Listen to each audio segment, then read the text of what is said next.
Los pasillos del Palatino reflejaban un cambio radical en el año 41. El poder absoluto de Calígula había transformado las instituciones imperiales en herramientas de control basadas en el miedo y la complicidad. Cronistas posteriores documentarían los años de su reinado como un período de degradación sistemática de las normas civiles que habían definido a Roma durante generaciones. Dicen que el cuerpo no miente, y los cuerpos en el palacio de Cayo Julio César Germánico contaban una historia que ningún cronista oficial se atrevió a escribir mientras él respiraba. La presencia física del emperador transformaba cada espacio en una zona de poder absoluto.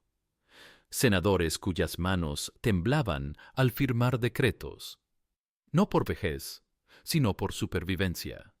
Los observadores notaban cambios profundos en el comportamiento de la élite romana.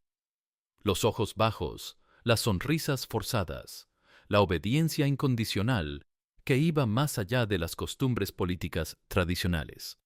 Ya no era un palacio tradicional, ya no era un centro de gobierno como Roma lo había conocido.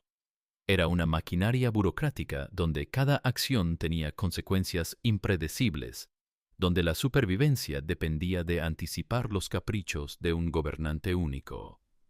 El emperador que Roma había adorado durante 100 días de celebración había convertido el corazón del imperio en algo sin precedentes. Un sistema donde la gratificación personal del líder se había normalizado como función estatal. Los historiadores posteriores debatirían si era locura individual o genio institucional para convertir el poder en procedimiento absoluto. Y cuando Casio Querea hundió su gladio en el cuerpo del emperador, al día siguiente, en los túneles oscuros, bajo el teatro, fue un acto de conspiración que reflejaba años de acumulación de resentimiento. Pero el cuerpo de Calígula cayó. Los pasillos permanecieron, y con ellos la memoria de lo que el poder absoluto sin límites puede hacer cuando decide que la humanidad de otros es solo otro recurso administrativo del Estado. Esta es la historia de un emperador, pero no la historia de su gloria, sino de su sistema. Porque lo verdaderamente aterrador de Calígula no fue su locura individual, sino su capacidad para institucionalizar el abuso del poder. Para entender cómo Roma llegó a ese horror, hay que volver atrás, a cuando el nombre de Calígula aún significaba esperanza. Cayo Julio César Germánico nació el 31 de agosto del año 12 en Antium, bajo el signo de Virgo y bajo la sombra de una dinastía que había convertido Roma en imperio. Era el tercero de 6 hijos de Germánico, el general más querido de Roma, y Agripina la mayor, nieta del emperador Augusto. Desde su primer respiro, su sangre era política pura. A los 2 años, el pequeño Cayo ya caminaba entre las legiones del Rin, vestido con una miniatura del uniforme militar completo, coraza de cuero, casco con penacho y las caligae, las botas de soldado que le dieron su apodo. Calígula no era un nombre de cariño, era un símbolo. Los legionarios lo adoptaron como mascota, como recordatorio viviente de por qué luchaban. El niño de las botas se convirtió en la encarnación de la gloria romana. Pero la gloria romana tenía un precio que Calígula aprendió temprano. Cuando tenía 7 años, su padre Germánico murió en Antioquía, oficialmente de enfermedad. Extraoficialmente envenenado por orden del emperador Tiberio, quien veía en el popular general una amenaza a su trono. Calígula vio cómo su madre Agripina, la mayor, se transformó de matrona respetada en enemiga del Estado. La acusaron de conspiración. la desterraron a la isla de Pandataria. Allí murió de hambre, después de que un centurión le arrancara un ojo durante un interrogatorio. Tenía 33 años. Sus hermanos mayores también cayeron. Nerón César, arrestado y desterrado. Druso César, encarcelado en los sótanos del Palatino, donde, enloquecido por el hambre, intentó comerse el relleno de su colchón antes de morir.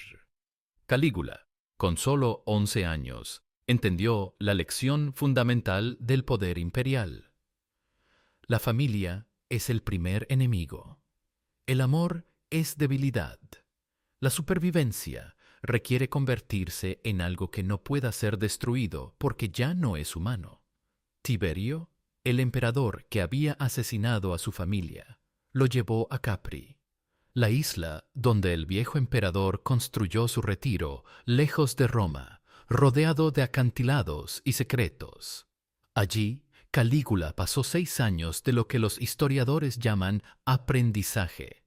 Los cronistas susurran sobre lo que ocurrió en Capri, sobre las villas con nombres inocentes que contenían habitaciones sin inocencia, sobre los pececitos que nadaban en las piscinas, niños entrenados para actos que ningún niño debería conocer, sobre Tiberio y su biblioteca de pergaminos eróticos, su colección de estatuas obscenas, su teatro privado donde esclavos recreaban escenas mitológicas con anatomías humanas reales. Calígula no solo sobrevivió Capri, la absorbió. Cuando salió de aquella isla en el año 37, tenía 24 años. Tiberio acababa de morir, posiblemente asfixiado con una almohada por el prefecto pretoriano Macrón. Y Calígula, el niño de las botas, el último superviviente de una familia masacrada, heredó el mundo. Roma estalló en celebración. 100 días de festivales, juegos, sacrificios de agradecimiento. El Senado, que había temblado bajo Tiberio, respiró con alivio. Por fin, un emperador joven, carismático, hijo del legendario germánico. La pesadilla había terminado. No sabían que apenas comenzaba. Los primeros 8 meses del reinado de Calígula fueron casi perfectos. Devolvió a Roma los juicios por traición que Tiberio había usado como herramienta de terror. Organizó juegos magníficos, completó proyectos de construcción, visitaba el Senado, escuchaba consejos, sonreía. Roma no había visto a un emperador tan accesible desde Augusto. Y entonces llegó octubre del año 37. Calígula enfermó. Los síntomas comenzaron con fiebre, luego convulsiones, delirios. Los médicos imperiales se turnaban junto a su lecho, aplicando cataplasmas, sangrías, oraciones. Roma entera contuvo el aliento. En el foro, ciudadanos ofrecían sus vidas a los dioses a cambio de la salud del emperador. Un hombre llamado Publio Afranio Potito juró combatir como gladiador si Calígula sobrevivía. Otro, Atanio II, prometió morir si los dioses salvaban al emperador. Calígula sobrevivió, pero algo no sobrevivió con él. Cuando el emperador se levantó de su lecho 6 semanas después, sus ojos habían cambiado. Ya no parpadeaba con normalidad. Su mirada se había vuelto fija, como si observara algo que solo él podía ver. Los cortesanos notaron que sus manos temblaban ligeramente, que sonreía en momentos inadecuados, que a veces, en medio de una conversación, su boca se movía sin emitir sonido, como si mantuviera diálogos internos. Los médicos modernos especulan: encefalitis, epilepsia del lóbulo temporal, daño cerebral por fiebre. En el año 37, solo sabían que el emperador había regresado diferente, y que la diferencia no era benevolente.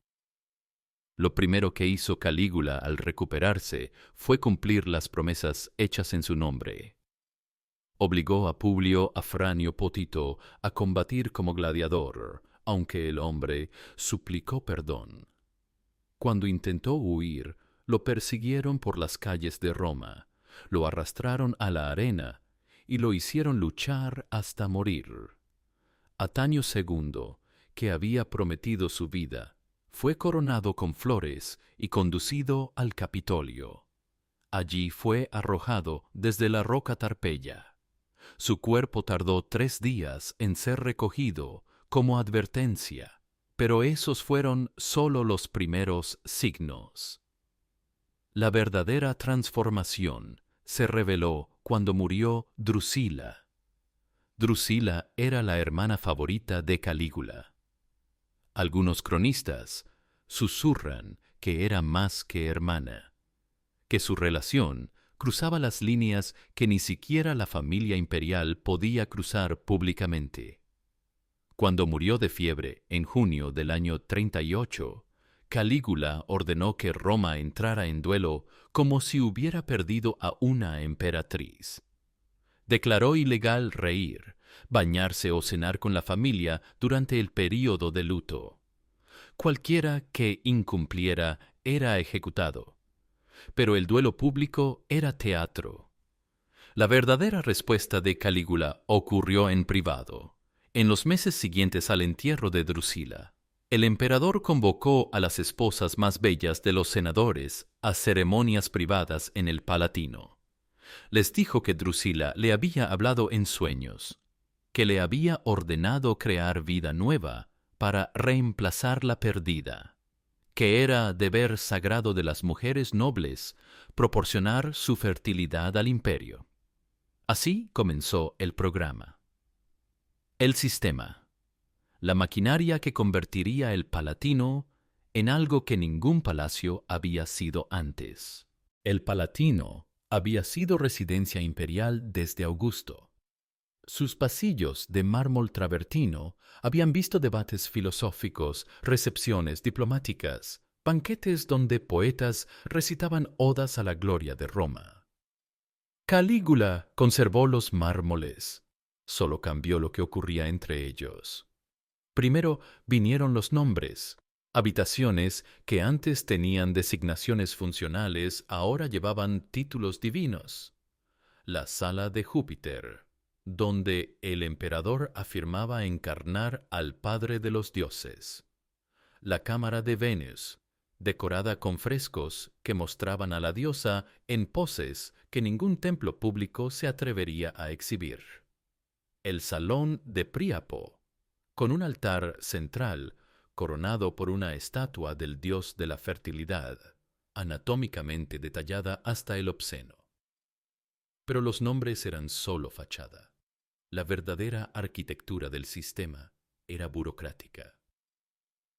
Calígula estableció lo que llamó el culto imperial femenino. No era opcional. Las esposas e hijas de senadores, equites y funcionarios de alto rango recibían convocatorias selladas con el símbolo imperial. Llegaban en literas cerradas, al anochecer, cuando Roma dormía o fingía dormir. En la entrada del Palatino, guardias pretorianos verificaban sus nombres contra listas preparadas. Sin esas listas, nadie entraba. Sin estar en ellas, nadie salía. Adentro encontraban un sistema con la precisión de una legión militar. Había horarios, rotaciones. Las mujeres eran divididas en grupos según edad y estatus. Las vírgenes tenían un calendario aparte, las casadas otro, las que habían dado hijos al imperio un tercero. Cada grupo vestía un uniforme específico, seda siria en diferentes tonalidades para distinguirlas a distancia. Y había registros. Esto era lo más aterrador. No la violencia en sí, que ya era suficientemente brutal, sino su documentación. Bajo el Palatino, en cámaras excavadas durante el reinado de Augusto para almacenar archivos senatoriales, Calígula estableció su propio archivo secreto. Escribas imperiales, seleccionados por su lealtad absoluta y su capacidad de mantener silencio, registraban cada visita. Nombre, edad, linaje paterno, hora de llegada, duración, actos realizados, codificados en lenguaje administrativo frío, servicio completo, ritual lunar, instrucción inicial. Si había lesiones, documentadas. Si había embarazo, seguimiento mensual. Si nacía un niño, separación inmediata de la madre, registro en los archivos imperiales como dependiente del Estado, educación en villas especiales lejos de Roma. Los pergaminos se acumulaban. Año tras año, cientos de nombres, miles de entradas, una cartografía completa del horror, organizada con la misma meticulosidad que los censos imperiales o los registros tributarios. Pero Calígula no se contentó con documentación. Creó una economía. Estableció tarifas. Un caballero que deseara acceso a la esposa de un senador durante los rituales pagaba 1.600 sestercios directamente al tesoro imperial. La hija virgen de un senador costaba 2.000 sestercios. Ambas simultáneamente 5.000. Estos pagos no eran secretos ni ilegales. Ingresaban en los libros imperiales como contribuciones voluntarias para el bienestar del Estado, con recibos oficiales firmados por contadores del palacio. Alrededor del sistema creció una red de complicidades lucrativas. Vendedores de ungüentos para aliviar el dolor establecieron puestos discretos cerca del Palatino. Boticarios que conocían hierbas abortivas cobraban fortunas. Tutores especializados enseñaban a niñas de familias nobles cómo complacer al emperador, un eufemismo brutal para lecciones que ninguna niña debería recibir.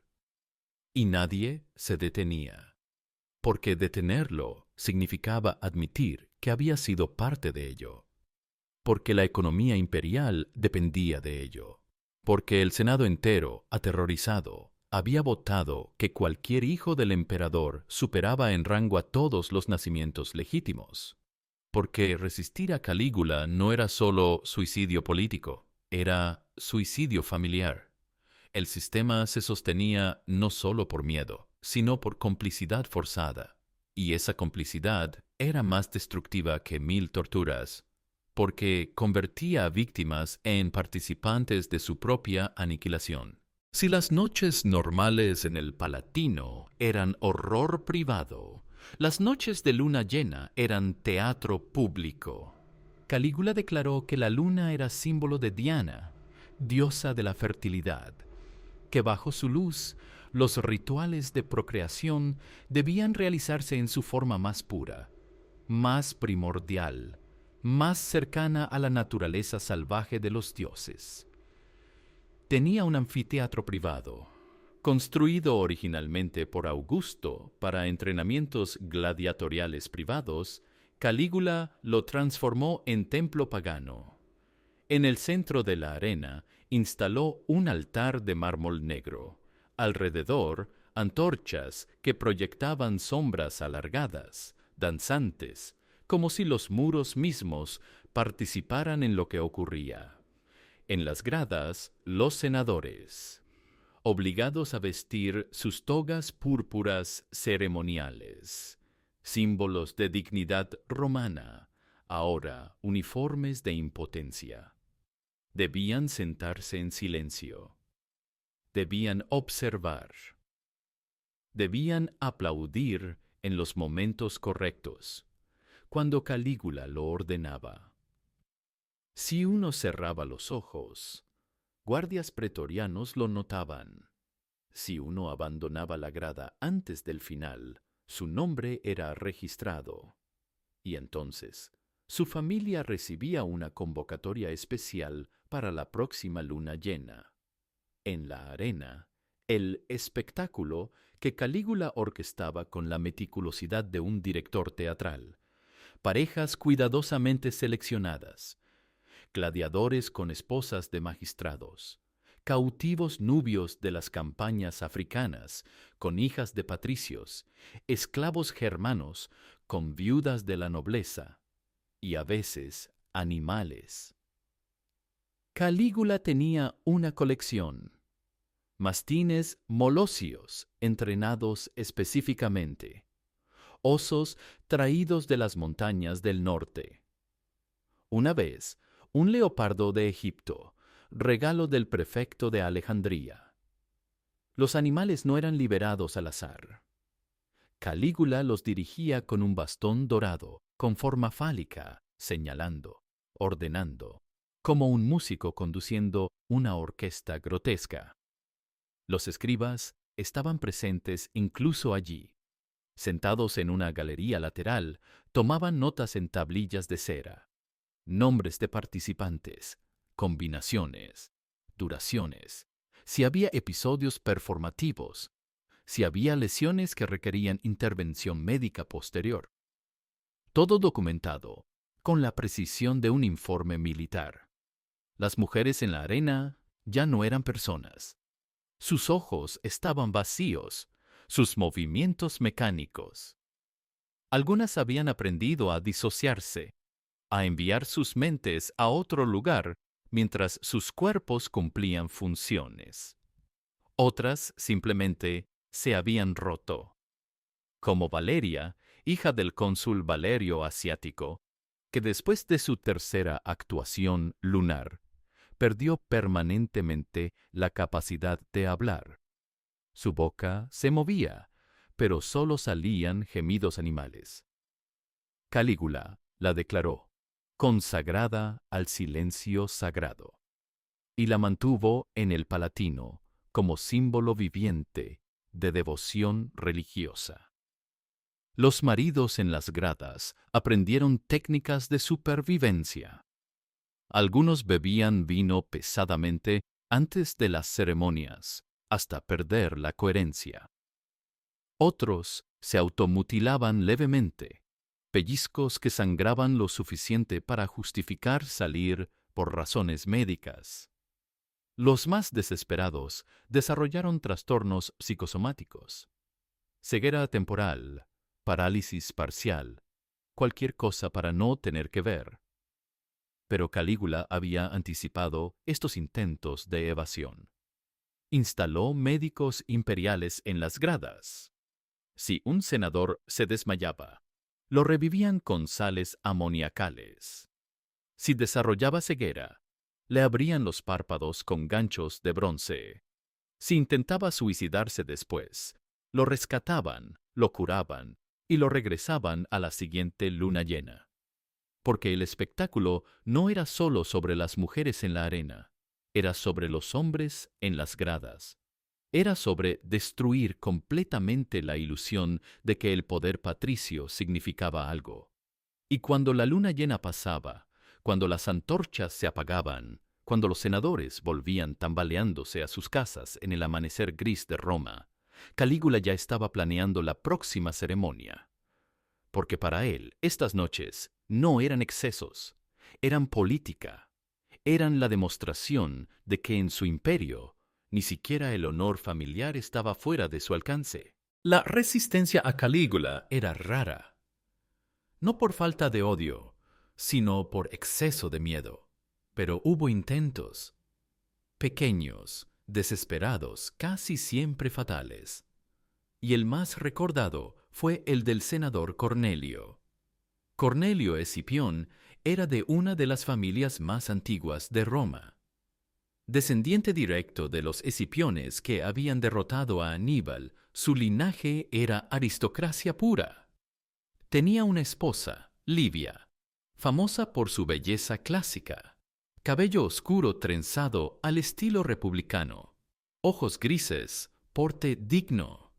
Y tenía un hijo de 8 años, Marco, que estudiaba retórica y gramática con los mejores tutores de Roma. Cuando llegó la convocatoria imperial para Livia, Cornelio hizo lo impensable. Dijo, no, no públicamente. envió una carta al prefecto del Palatino, explicando que su esposa estaba enferma, que los dioses no permitían su participación en ceremonias mientras estuviera impura por enfermedad. Era mentira transparente, pero era, técnicamente, dentro de las normas religiosas romanas. Calígula recibió la negativa durante un banquete. Leyó la carta en voz alta ante los comensales, imitando el tono formal de Cornelio. Todos rieron, porque reír era obligatorio. Luego, Calígula dobló cuidadosamente el pergamino y dijo: Cornelio nos recuerda que las familias son sagradas. Enviémosle un recordatorio de cuán profundamente entendemos ese principio. 3 días después, en las escaleras del Senado, apareció el cuerpo de Marco.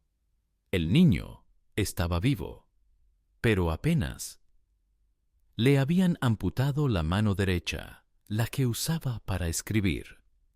En su pecho, grabado con un cuchillo calentado, un mensaje en latín: los hijos del emperador están por encima de todos los nacimientos.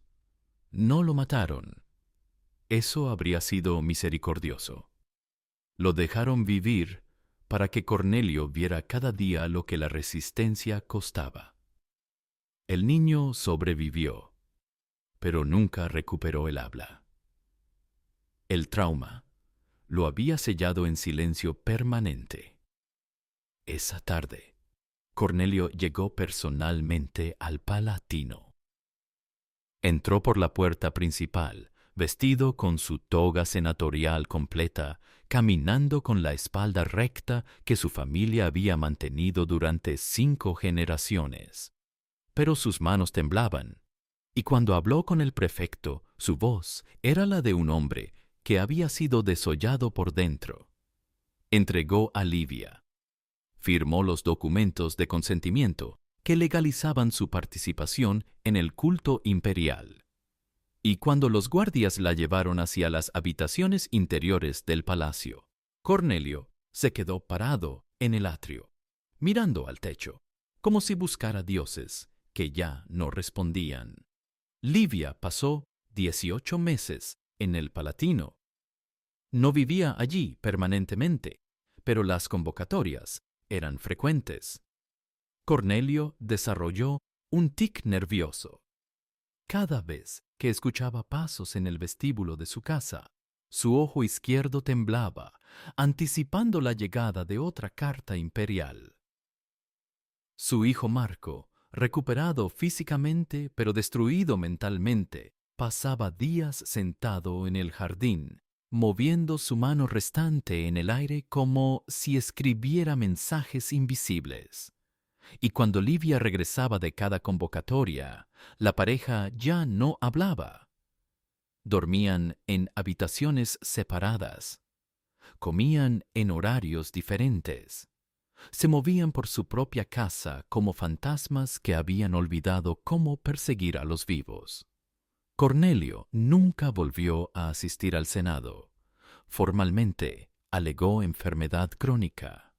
En realidad, no podía soportar ver a los otros senadores, sabiendo que todos compartían el mismo secreto, la misma vergüenza, la misma complicidad forzada. Porque al final, todos habían hecho lo mismo que él. Todos habían entregado a alguien. Y esa entrega los había convertido en algo peor que víctimas. Los había convertido en colaboradores de su propia destrucción.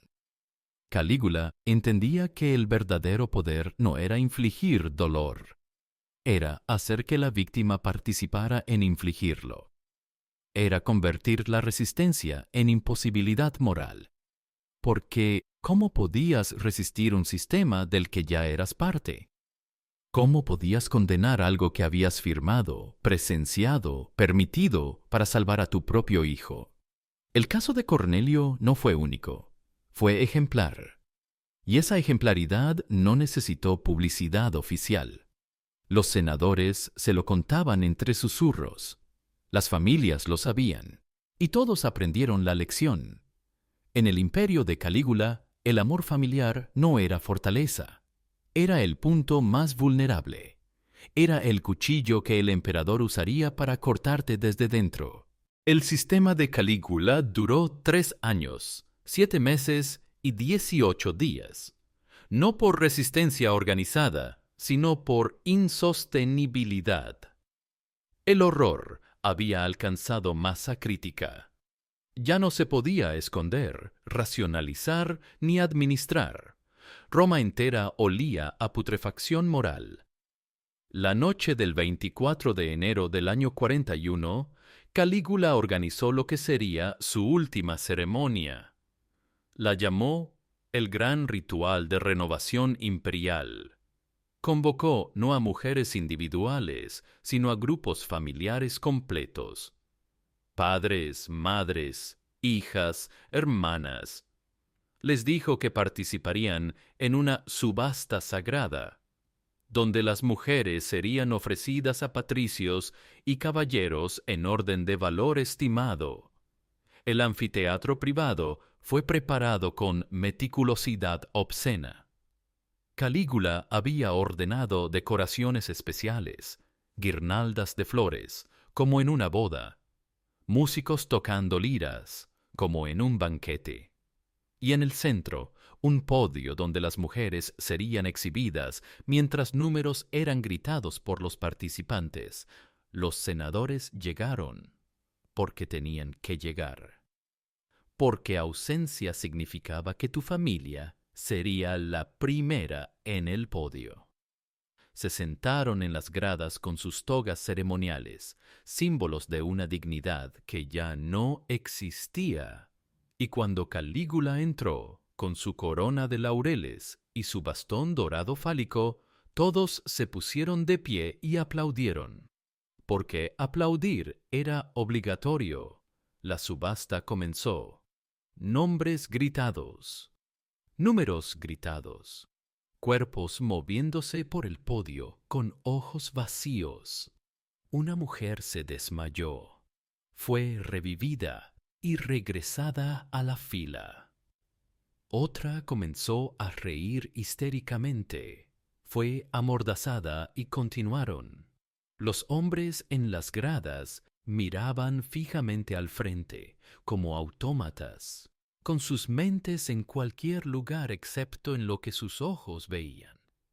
Pero alguien estaba mirando con claridad absoluta. Casio Querea, tribuno de los pretorianos. Había estado presente en todas las ceremonias. Había visto todo. Había ejecutado órdenes que ningún soldado romano debería haber ejecutado.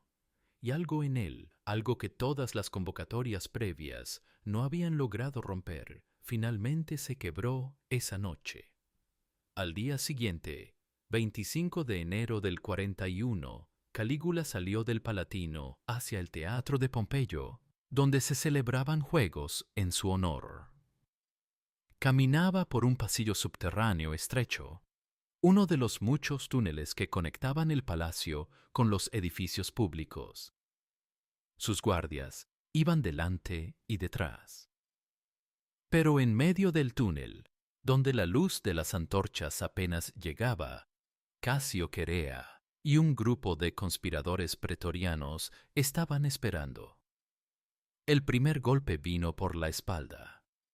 La espada atravesó el hombro de Calígula, haciéndolo caer de rodillas. Gritó, no de dolor, sino de indignación. ¡Aún vivo! Como si ser emperador lo hiciera invulnerable. Los conspiradores lo rodearon. 15, 20, 30 puñaladas. El cuerpo se convulsionó, sangró, dejó de moverse. Pero el último golpe fue deliberado. Casio Querea, con su gladio aún goteando sangre imperial, se arrodilló junto al cadáver y hundió la hoja directamente en los genitales de Calígula. Un golpe que no tenía función táctica. Era simbólico. Era reversión. Era la única forma de justicia que los pasillos del Palatino conocían. El cuerpo del emperador fue arrastrado a los jardines de Lamian, donde fue incinerado apresuradamente. Su esposa, Cesonia, fue asesinada en sus aposentos. Su hija Julia Drusila, de solo 1 año, fue arrancada de los brazos de su nodriza y estrellada contra una pared. La dinastía Julio-Claudia no podía permitir que ningún descendiente directo de Calígula sobreviviera. Claudio, tío de Calígula, fue proclamado emperador por los pretorianos. Su primer acto oficial fue decretar damnatio memoriae. Condena de la memoria. Las estatuas de Calígula fueron derribadas, sus monedas fundidas, sus inscripciones borradas con cinceles, su nombre eliminado de documentos oficiales. Roma intentó olvidar, pero algunos recuerdos no se borran con cinceles. Los archivos bajo el Palatino fueron sellados por orden de Claudio. Nadie debía leerlos, nadie debía saber. La damnatio memoriae no era solo destruir estatuas, era enterrar verdades. Pero verdades enterradas no mueren, solo esperan. Siglos después, cuando arqueólogos imperiales romanos renovaron los cimientos del Palatino, encontraron las cámaras. Encontraron los pergaminos, milagrosamente preservados por la oscuridad y el sello hermético, y leyeron lo que ningún ojo había leído en generaciones. Nombres, fechas, actos codificados en lenguaje administrativo frío. La cartografía completa del sistema de Calígula, documentada con la meticulosidad de un censo imperial. Lo que hicieron con esos documentos nunca fue registrado oficialmente. Probablemente fueron destruidos de nuevo, porque Roma no quería admitir que su época dorada había contenido eso, que el Palatino, símbolo del poder imperial, había sido escenario de una maquinaria de degradación tan sistemática que competía con cualquier campo de batalla en eficiencia administrativa. Pero las consecuencias físicas del sistema no pudieron ser borradas. Los niños del programa de reproducción selectiva crecieron en villas imperiales, criados como dependientes del Estado. Nunca conocieron a sus madres. Nunca supieron que habían sido concebidos bajo coacción. Algunos fueron adoptados por familias patricias necesitadas de herederos. Otros se convirtieron en funcionarios menores del imperio. Todos llevaban, sin saberlo, la sangre de las ceremonias de Calígula. Las mujeres que sobrevivieron vivieron el resto de sus vidas con secretos sellados. Algunas desarrollaron enfermedades crónicas, consecuencia de lesiones no tratadas adecuadamente. Otras nunca recuperaron la capacidad de intimidad. Livia, la esposa de Cornelio, vivió hasta los 60 años sin pronunciar el nombre de su esposo en voz alta. Simplemente existían en la misma casa, en habitaciones separadas, como inquilinos del mismo edificio. Los senadores que habían aplaudido en las gradas desarrollaron adicciones al vino, al opio, a cualquier sustancia que pudiera borrar memorias que la damnatio memoriae oficial no alcanzaba. Cornelio murió a los 43 años por envenenamiento con cicuta autoinfligido. Su hijo Marco, el niño cuya mano había sido amputada como advertencia, se convirtió en ermitaño religioso, viviendo en una cueva en las afueras de Roma, escribiendo con su mano restante textos proféticos sobre el fin del mundo que nadie podía leer porque estaban escritos en un lenguaje que solo él entendía.